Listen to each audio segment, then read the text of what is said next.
If you're putting together a group outing in Myrtle Beach, Skywheel Myrtle Beach has something everyone will love. Take your group soaring above the ocean on the iconic Skywheel with the best scenic views in Myrtle Beach. You get your own private gondola, incredible beachfront views, and an experience that's fun for all ages. And the best part? Group tickets start at just $9.99, which for a premier oceanfront attraction is hard to beat. Skywheel Myrtle Beach makes planning easy with free bus parking, buffet options available, and complimentary admission for tour escorts and drivers. So whether you're planning a student trip, church group, senior outing, or motor coach tour, Skywheel Myrtle Beach is an easy crowd pleaser right in the heart of the boardwalk. Book your group today at skywheelmb.com.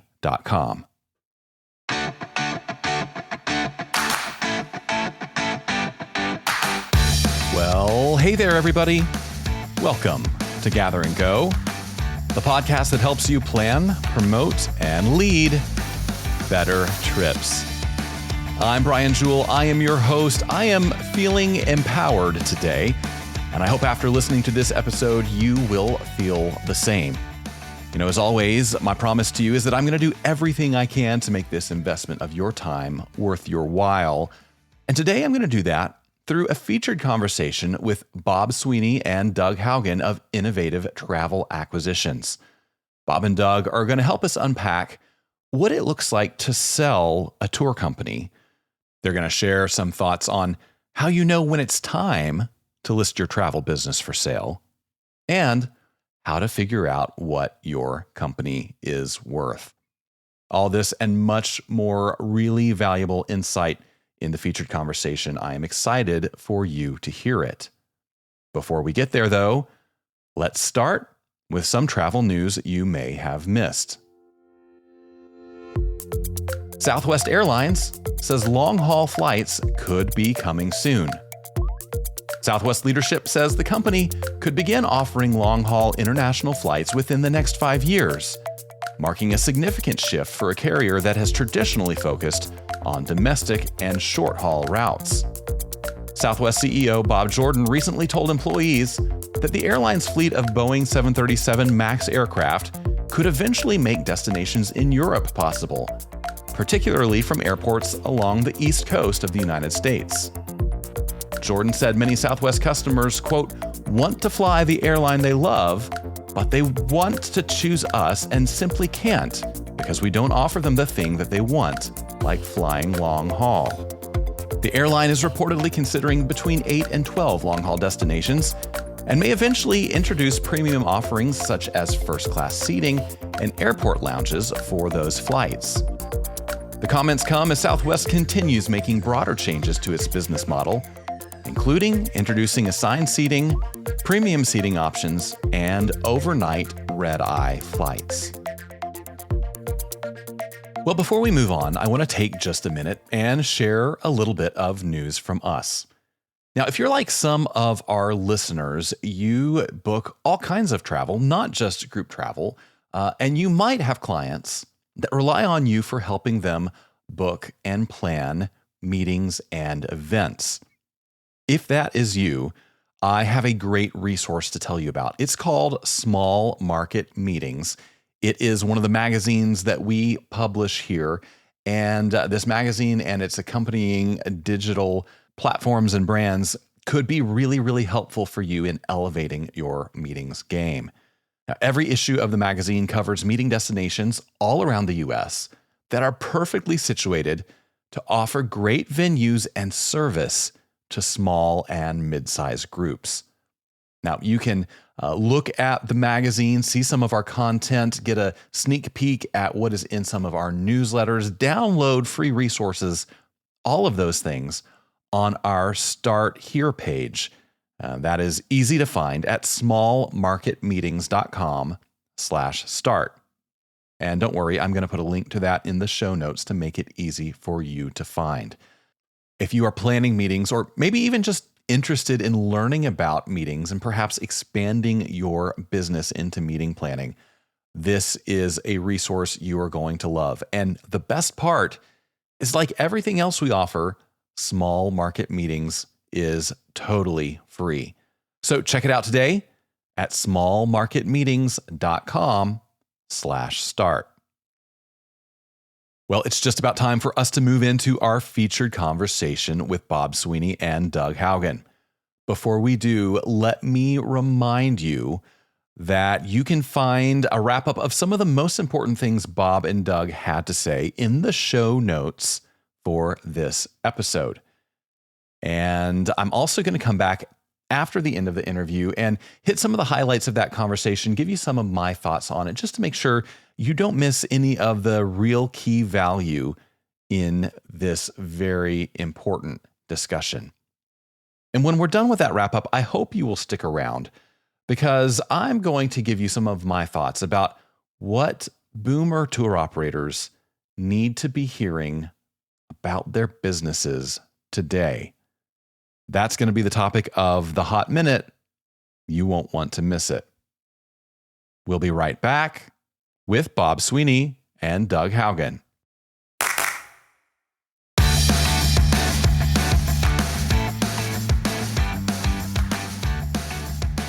All right, everybody. My guests today have a combined 60 years experience helping people buy and sell travel companies. After spending the 1980s on Wall Street, in 1991, Bob Sweeney founded Innovative Travel Acquisitions, where he and his team work with tourism entrepreneurs to navigate confidential and strategic exits, mergers, and other growth opportunities. Several years later, he was joined by Doug Haugen, a sales pro who specializes in connecting travel company buyers and sellers. Bob and Doug, welcome to the podcast. Hello. It's good to be here. Thank you, Brian. Yeah, I'm so excited to have you both. Bob, tell me how you got into the business of helping people buy and sell travel companies, because I don't think that's something you can get a degree for in college. So how did you develop this expertise?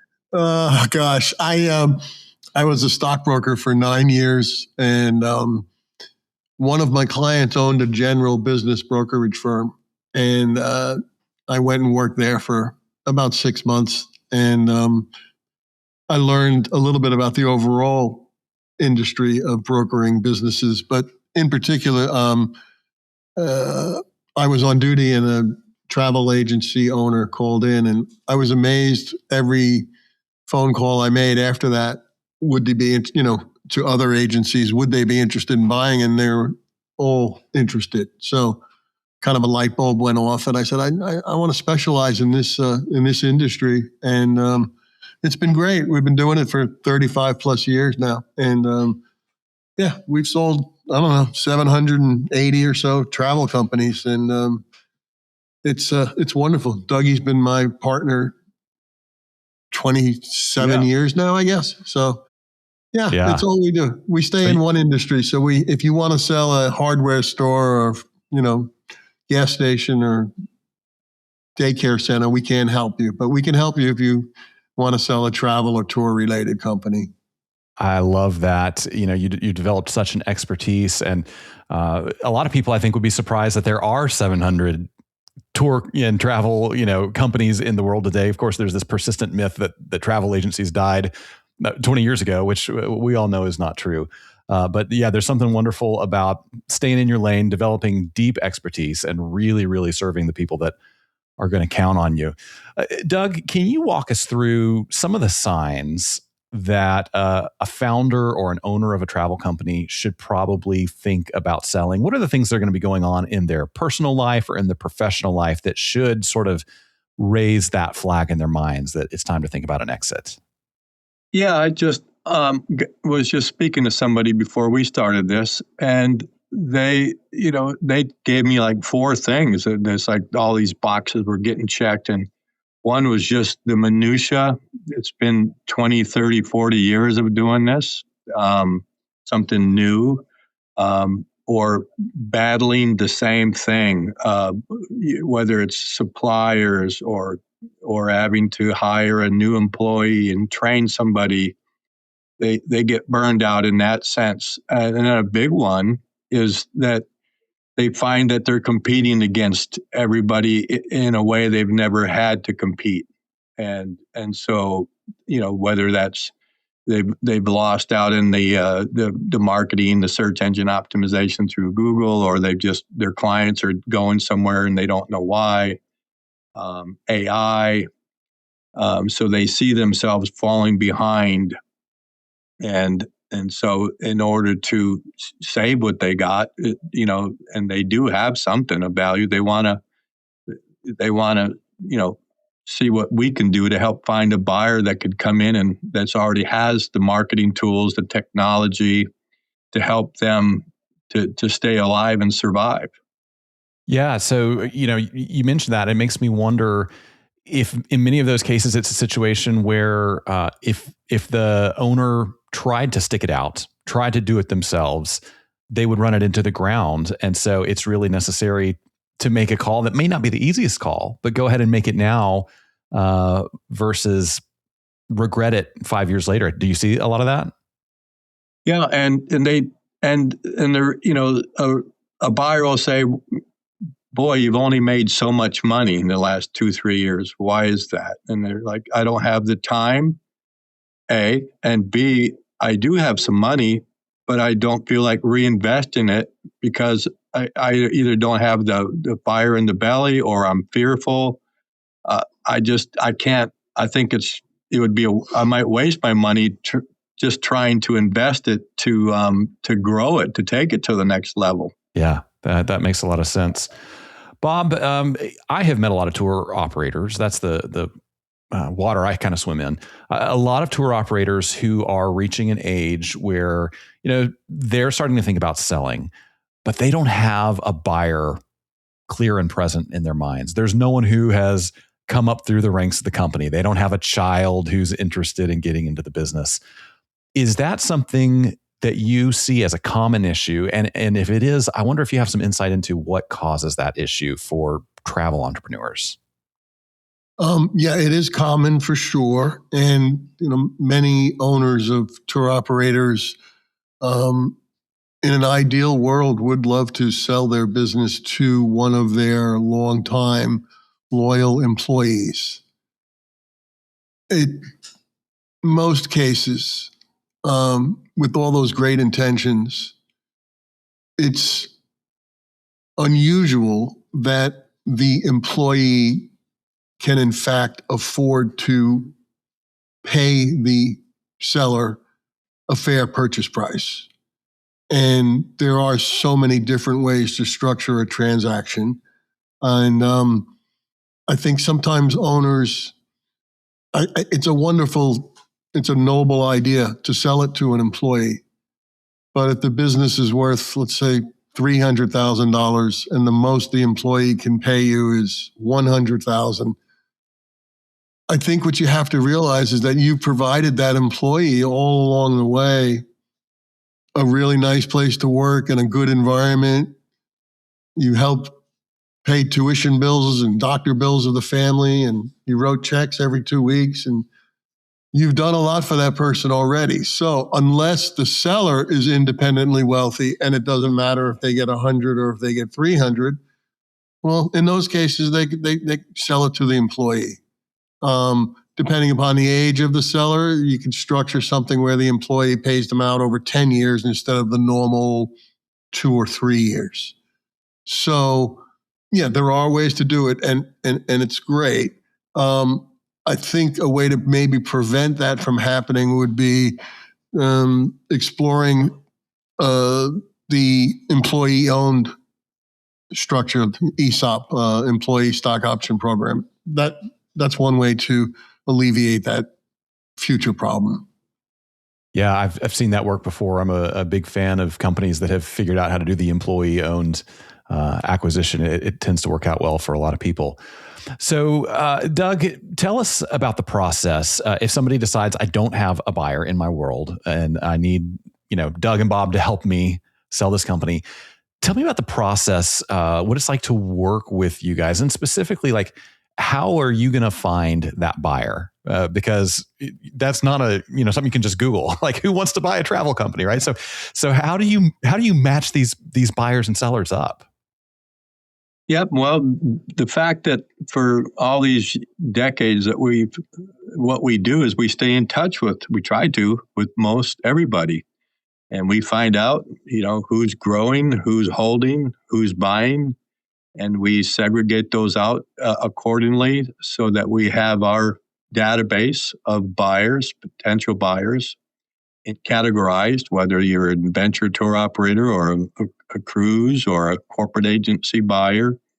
So that's typically, so most buyers of if somebody sells their travel company, odds are the buyer is in the travel industry themselves.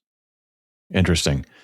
So is it common, Doug, is it common for you to sell to companies over and over again, like people who are just in acquisition mode and want to take any opportunity they can find? Yep. I had a Zoom today, and the buyer that was looking at my client, I said, boy, we've sold 6 to you. And he corrected me. He said 13. And I said, wow. So it does. It's not everybody. All the buyers in our world, have bought 3, 4, 5, 6. I wish that were the case, but yeah, there's repeat buyers for sure. But most of the buyers will, buy 2, 3, 4 over the course of, say, several years, 10 years, 5 years, 15 years, and that, they don't need to grow too much, but. It's not, it's easier said than done being a buyer, as well. Sure. Yeah. For all kinds of reasons. So Bob, about these buyers, are these just random people in the business world who got some cash and thought I'd like to be in travel? Or are these people who already have some travel expertise or somehow kind of fit a certain kind of profile that we would recognize? Again, like Doug said, most of our transactions are business to business, and we do run into new entrants. Seems like a lot of young, freshly minted MBAs gather family money, friends money, and they want to buy a business. The travel business, the tourism business, it's attractive by nature to somebody. But I'd say most of our stuff is definitely business to business. And to further what Doug was saying, it's really like a dating service here. If somebody wants a corporate agency in the Midwest, it's like somebody wants to meet someone who's 6'2" and has blonde hair, and the same thing. We do the same thing. We match, the database is segregated amongst buyers and sellers. And not to say that some people don't sit on top of the fence and said they're open to either one. Some very smart, astute business people are that way. We're open to buy and we're open to sell. Many times, Doug and I will reach out and just as politely as possible want to inquire if they sell. If the person who owns the business might be open-minded to the possibility of selling their company in the next year or two. And some people get offended by that. Like, oh, we're doing great. We're doing fine. Well, Doug or I didn't intimate otherwise. Right. That's what we're looking for. We're looking for successful, mature companies. And the best reason for a sale is age. When they get to be 64 years old or 63 or 67 or whenever they're 2 years away from wanting to retire, that's the best time to sell the business. And, there's a number of other reasons why sales have to occur. Birth, death, health, sickness, spousal transfer. There's several reasons. But the best reason is because they've done it for 25 years and they're 64 years old and they only want to work for 2 more years. That's the best time to get in touch with us. Yeah. Okay. So since you mentioned that, Bob, how does it change the experience when it's not the founder, but the founder has passed unexpectedly and it's the founder's estate, it's the founder's heirs, it's or maybe some, in an unfortunate bankruptcy situation, maybe it's someone who has acquired the assets. How does that really change the fundamentals of the sale? Does it make it harder when it's not the owner, it's the owner's kids who are trying to sell it? Not really, unless the kids were involved in the business. But if they weren't, they rely on the experts, the travel industry attorneys, folks like ourselves, CPAs, to.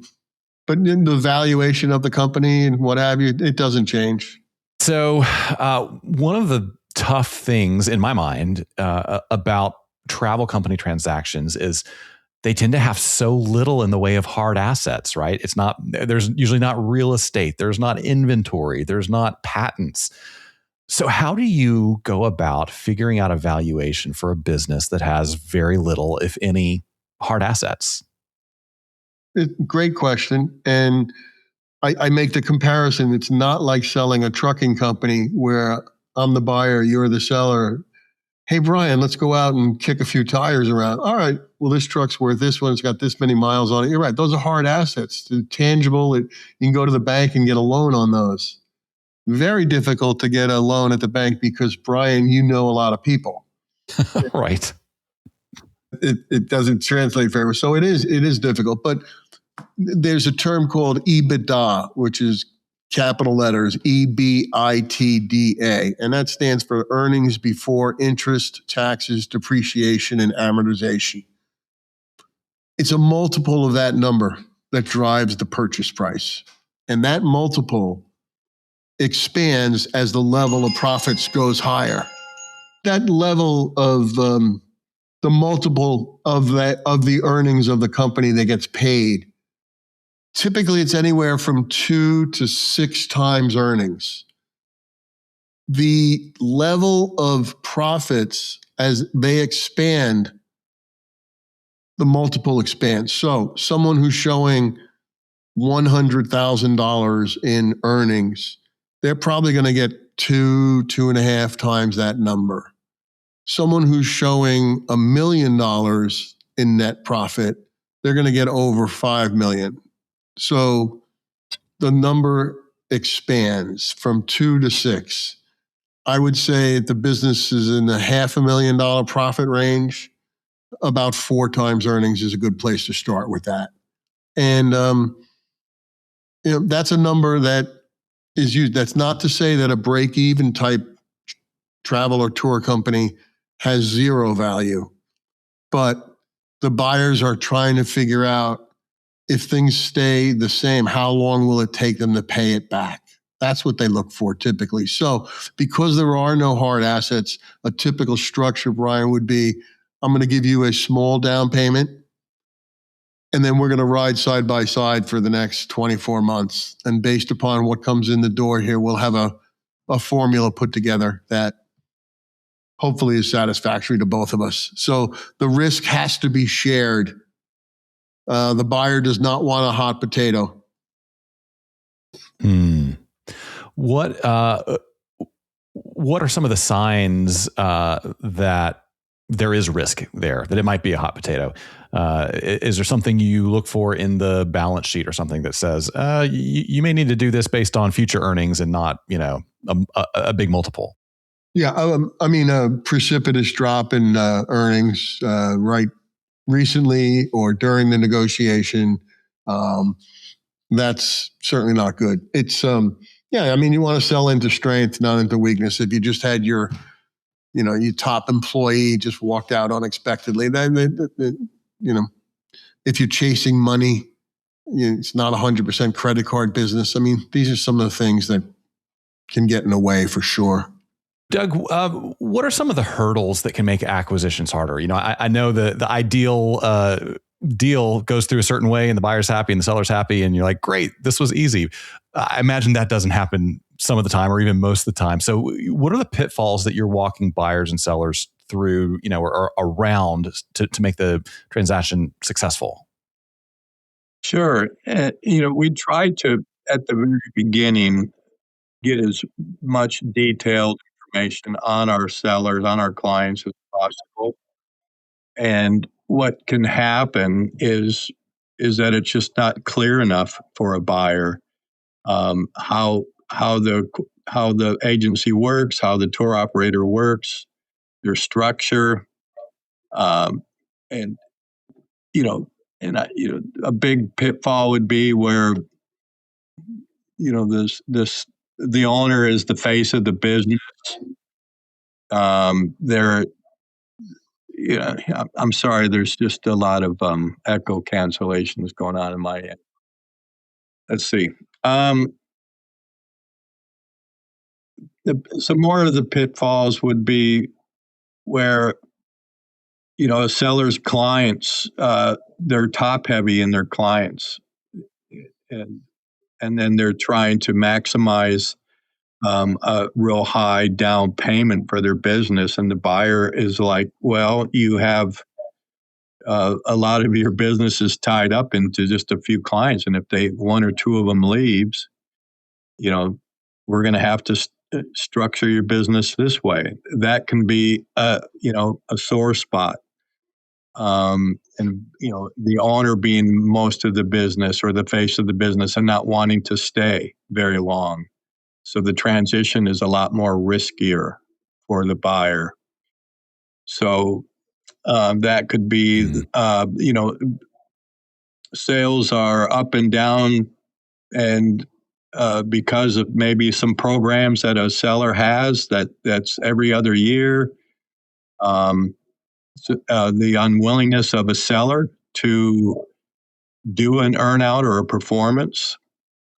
And many times having an earnout or a performance can be a good thing because you can capitalize, especially if you do a 4-year earnout or a 3-year earnout. You're going to maximize your payment structures because your business chimed in with a group that you were doing every so often that came in. Yeah. But explain that term earnout for people that aren't familiar. Sure. It's basically, the seller's business is paying for the balance. So like if you had a purchase price of $500,000 and you got $250,000 cash down, and the balance was an earnout, that's $250,000. It's going to be on future revenue that the company makes going forward, and a percentage of that revenue is paid to the seller, and that's the earnout. Yeah, that makes sense. So, Bob, for that founder who started the company, what's the best case scenario for them post-sale? Do you like to see them structure the deal so they continue working for the company? Is it advantageous if they just make a clean break? Is it really just, person by person, case by case? The last thing he said is the case by case. I would say the majority of the time, buyers want the seller to stay in the business for at least 1 year after the sale. The reason that some buyers, the exceptions to that, do not want the seller to stay around is because they've encountered where the employees of the operation will go to the previous owner to ask for an extra 3 days off for vacation. And that doesn't work well for some people. So the best scenario for the seller is, why'd they get into the business? And in most cases, it's to create dreams, really over the top, great vacations for people, not for all the administration work.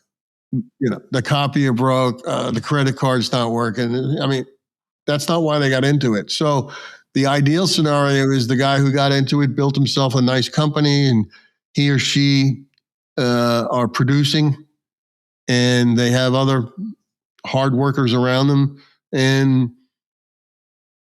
they sell the business, and they only do whatever it is they want to do in that organization. They're not involved with hiring and firing or employee headaches. Those are the biggest headaches that we hear. It's the employees are driving me nuts. That's what we hear. Yeah. And if they can alleviate themselves of that issue and just go out and do what they do best, they make more money as an employee than they did when they were running the place. I've seen that happen several times. So It's a wonderful time, and you can, if someone wants to buy your business, you can name your schedule during that 1 year or for the next 5 years.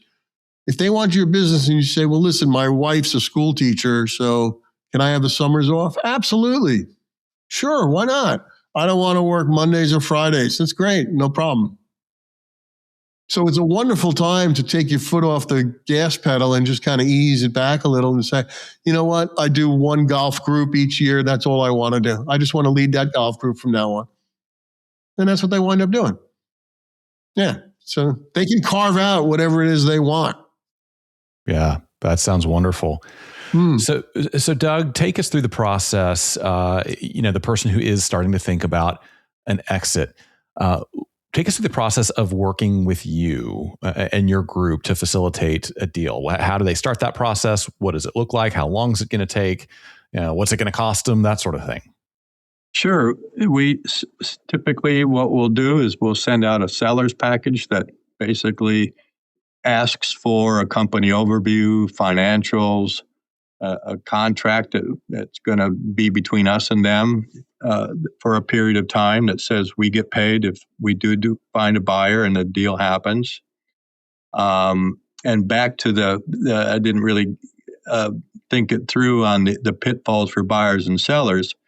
What ends up happening is, we try to get the most up-to-date financials and everything clear and concise and a broad overview. And it just, sometimes it seems like it's like pulling teeth. We'll have a buyer just say, hey, their P&Ls aren't very clear. You're saying that your client is saying they're making $500,000, but I can only see 300,000. It's not clear as to how they're putting these packages together. I'm not understanding how. So then Bob and I, what we end up, we're trying to be a toothpick in a club sandwich. And so we're going back and forth, being advocates and the intermediary for our clients from questions that buyers will ask. And that's all driven off that first information package that we request from our clients. So the best thing a seller can do is to have clear and concise financials, their add backs, the personal add backs, clear and concise, what will go away, what's going to be the cost to replace them, how much do they want to stay on for a year or two, things like that. And once a buyer can finally wrap their arms around the business, what it is, conceptualize it, say, yes, you in fact are making $500,000 over and above all expenses. I can see that now.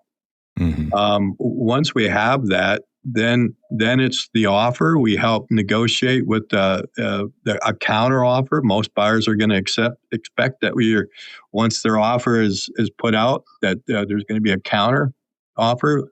Bob and I, we help with that. And so we play ping pong a few times on the letter of intent. Once that's finalized, then the seller should expect that there's a due diligence phase where, it's a legal due diligence, a financial due diligence process to verify. And then a buyer typically would be putting together the purchase agreement. And so then, of course, the attorneys, we're not attorneys, so that's when the sellers are going to have their legal side then receive the purchase agreement to see if it matches the letter of intent. And then once the back and forth of the purchase agreement is done, you have an established estimated closing date that everybody works towards. And that's when the final due diligence pieces start to come together. The employment agreement for the agents, employment agreement for the seller is drafted. That's all looked at. And then all the other minutia that comes along with the legal side. Then you have your closing date. Everything leads up to that, and then boom, here's your check. Here's your down payment. The meeting with the staff takes place. The introduction typically at that stage, and I'm making it sound like it's simple, but there's a lot of things that can happen, delays. But Bob and I are there for that. Yeah. Yeah, that's so helpful. What is the typical time horizon from, the day they fill out that packet to the day they're sitting at a closing table? Yep. If my client is reasonable on their expectations, and that's the biggest thing, and we have their information and we say go, and they have something of value, then I don't know, Bob, what do you think? 4 to 9 months? I say 5 to 7 months usually. There you go. Brian, you had asked about the cost involved. We charge $500 on the front side, and that's so we can give an opinion of value. Doug and I would pass around the financials, and then based upon what we deem the value to be, we have a sliding scale on the percentage of the purchase price that we would take. The most we'll take is 9%. And that goes all the way down to 3% for pretty large transactions. Gotcha. I would say that the typical tour or travel business that has a handful of employees, typically they'll sell, 9% is 8%. But as they start getting more and more valuable, that number comes down. And if they're right at about $1 million, we wind up at about 6%. Yeah, I see. I assume it would be similar to, the experience of buying or selling a home where those commissions get paid out as part of the closing process, right? Yep. And if the seller's we represent the sellers, and if they're going to get slow paid, then we get slow paid too. Gotcha. We'll typically have a minimum at closing just to make sure that we haven't wasted our time. But we'll ride along with the seller. Yeah, makes sense. Bob, what is the best way for people to find you, reach out to you, start some conversations? Through our website, which is tvlacq.com, is short for travel acquisitions, or the email, same way, Bob or Doug, either one of us, at tvlacq.com.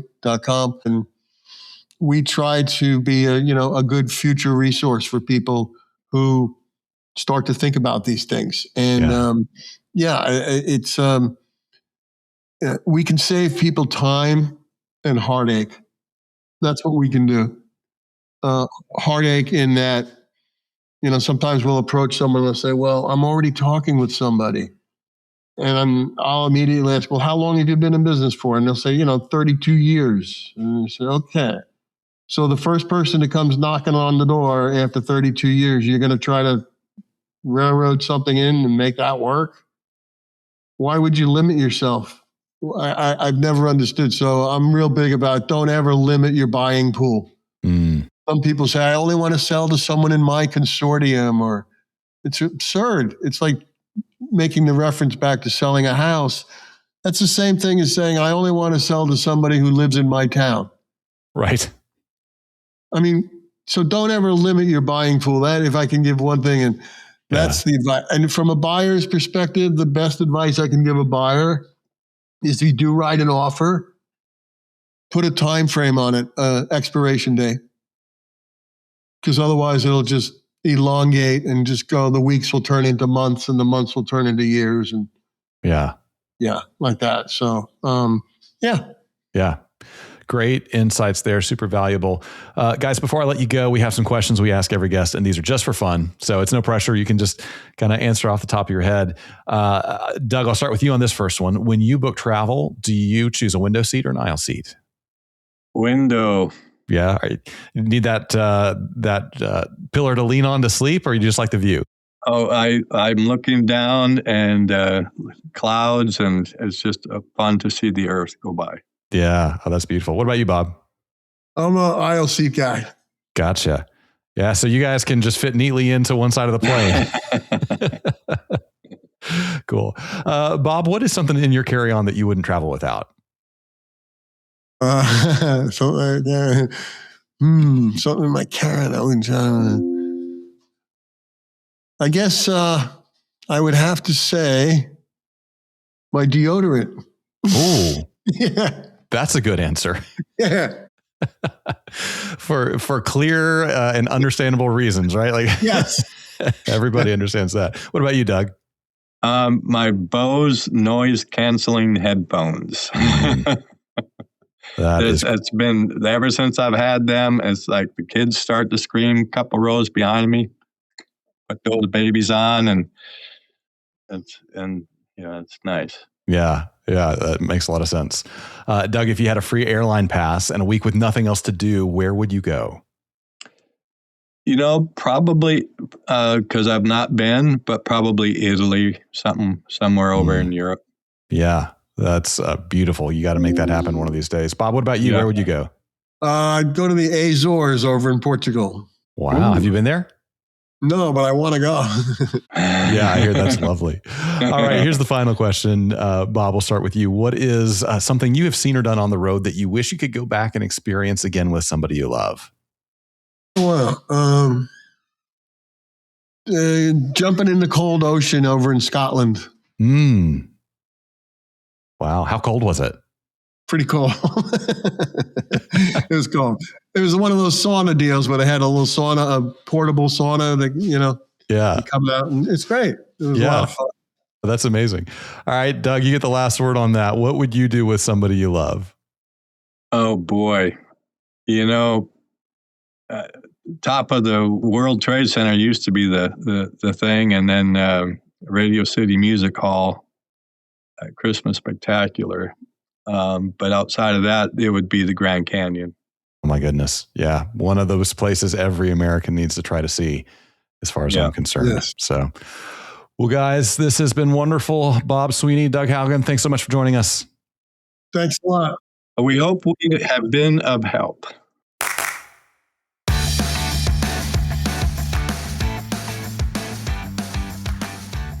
Well, I sure hope you enjoyed that conversation with Bob and Doug. I find these kinds of conversations really fascinating, and I think there is a lot of value in what they had to say, whether you are at a point in your life where you are thinking about selling a company or buying a company, or whether maybe you just know that's something that someday you might be interested in doing.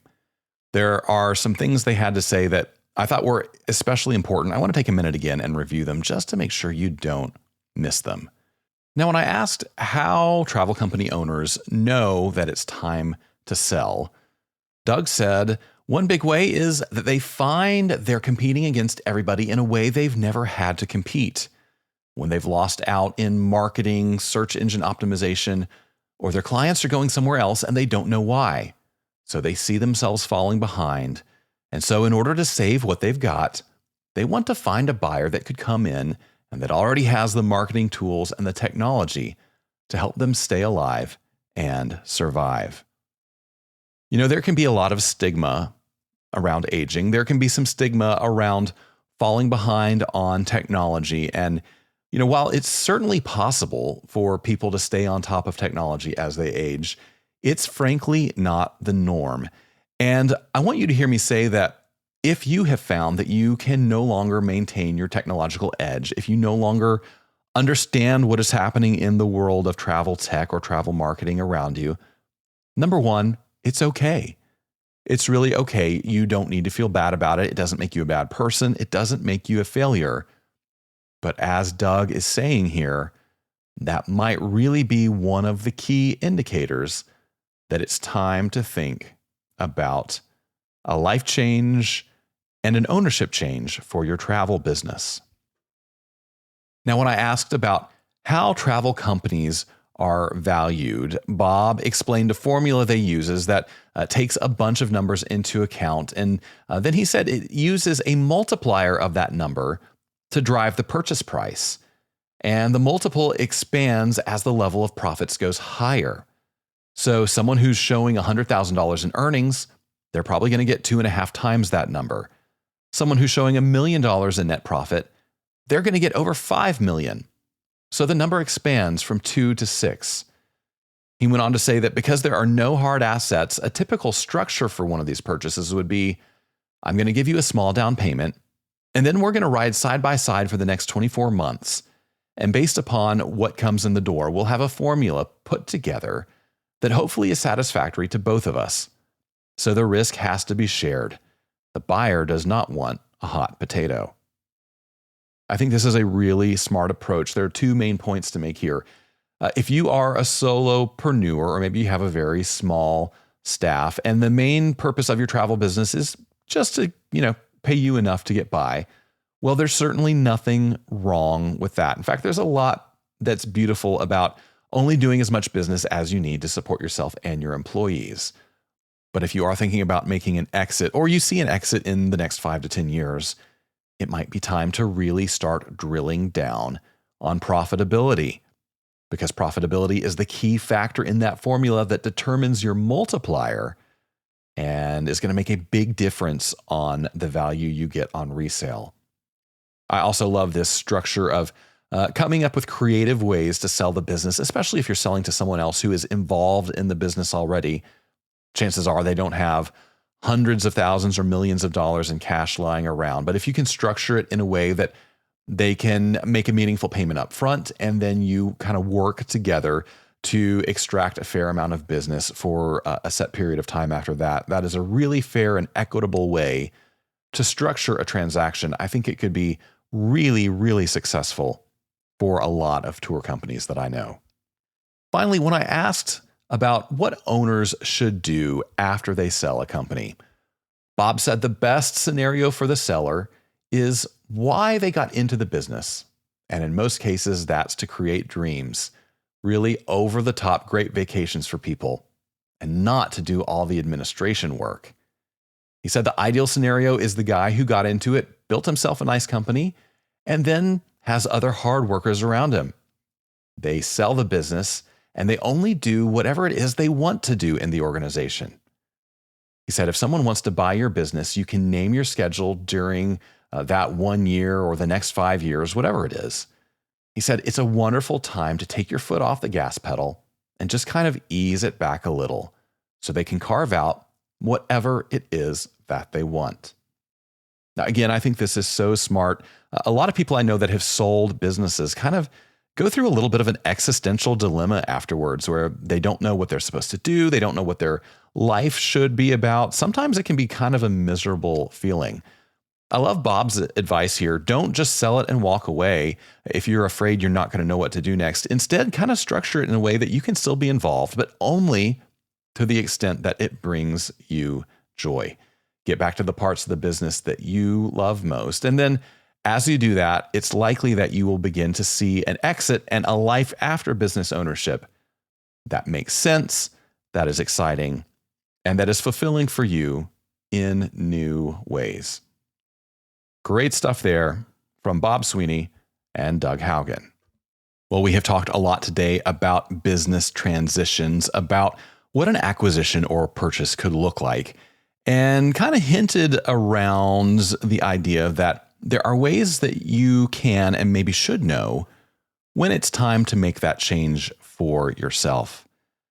And this is a conversation I think is really relevant in our industry today, because I know a lot of tour company founders and owners that are thinking those thoughts. And since sometimes it can be difficult to see your own situation clearly, I have some thoughts for you as well. Those are going to be the topic of today's Hot Minute. Yeah, that's right. The Hot Minute is the portion of the program where I take 60 seconds to give you my unfiltered thoughts on an issue that impacts tourism every day. And today we're going to ask the question, is it time to transition out of your successful tour business? So let's put 60 seconds on the clock and get into it. There's a big problem in Washington. Our government is disproportionately run by aging baby boomers who refuse to give up power. And unfortunately, in tourism, we're facing similar issues. Many tour companies are owned by boomers who worked really hard to build successful businesses. But I'm afraid too many of them don't know when to leave. And by holding on too long, they may be damaging their legacies. Businesses have to evolve, and their leadership must evolve too. But too many tourism boomers are struggling to figure out the next steps because they have maintained too much control for too long, and now they don't have anyone in the pipeline to succeed them. So no matter how old you are, succession planning should be part of your strategy. If you don't figure that part of your business out now, the success you spent a lifetime building might slip through your fingers in the end. Well, that's the Hot Minute. That's how I see things anyway. Of course, as always, you are welcome to disagree with me, and we can still be friends. And hey, whether you agree or disagree, we would love to hear from you. You can send your thoughts, questions, or your favorite episode of the TV show Succession to podcast@grouptravelleader.com. I read every email that comes into that address. I really do love hearing from you. And hey, you never know. Your ideas might just be the topic of the next Hot Minute. While you're in the mood to give us some feedback, would you do 3 things for me? Number 1, would you go to your favorite podcast playing app and make sure you're subscribed to the show? Number 2, while you're there, could you give us a rating? And number 3, if you would leave us a review, that would be just amazing. I'm really thankful to everyone who has done that so far. My thanks as well to Bob Sweeney and Doug Haugen for joining me today. On the next episode, I've got an inspiring conversation with Elizabeth Whalen of Middle Tennessee State University, who's going to tell us all about her vision for teaching the next generation of tourism professionals. You're not going to want to miss that one. Until then, though, remember this. At the end of the day, we are all on this trip together, so let's make it a good one. See you next time on Gather and Go. Gather and Go is hosted and executive produced by me, Brian Jewell. Our publisher is Mac Lacey. Our creative team includes Danya Simmons, Ashley Ricks, and Rachel Crick. Our sales team is Talisa Reck and Ashley DeLucia. To advertise on the podcast, call Talisa at 859-253-0455. Gather and Go is a production of the Group Travel Leader. For more information on our podcast, magazines, and events, visit us online at grouptravelleader.com.